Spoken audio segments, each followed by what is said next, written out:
Today we're making homemade pumpkin spice churros.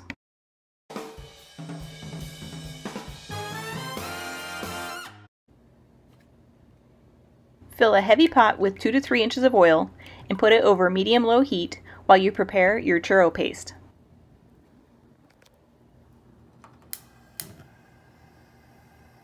Combine 1 cup of sugar with 2 tablespoons pumpkin pie spice and 1 tablespoon cinnamon and set aside. Making churros goes pretty quick. You want to make sure you have all your ingredients measured and ready to go. Put the pumpkin puree, water, butter, brown sugar, salt, and vanilla extract in a pot. Combine the flour, pumpkin pie spice, and cinnamon in a bowl and crack the eggs into a separate bowl. Bring the ingredients in the pot to a boil while stirring to combine. Be careful to keep an eye on it so it doesn't boil over. Dump the entire contents of the bowl of flour into the boiled mixture. Begin stirring vigorously with a sturdy spoon. Continue cooking and stirring for about 2 minutes.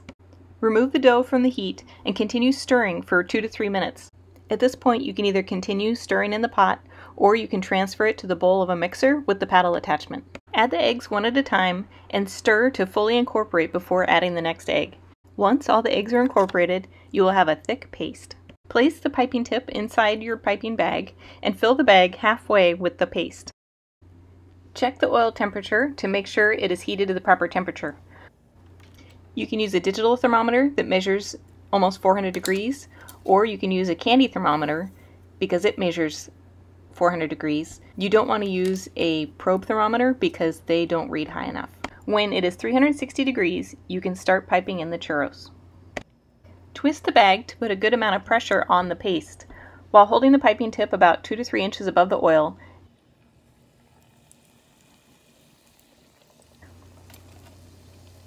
twist the bag and squeeze to pipe the paste. Cut the dough with scissors in 2-inch, 4-inch, or 6-inch pieces, whichever you prefer. Continue piping churros into the oil.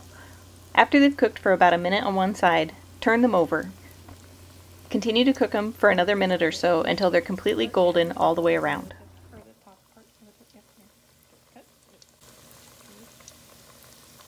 As soon as the churros are finished cooking, place them directly in the spiced sugar and coat them completely.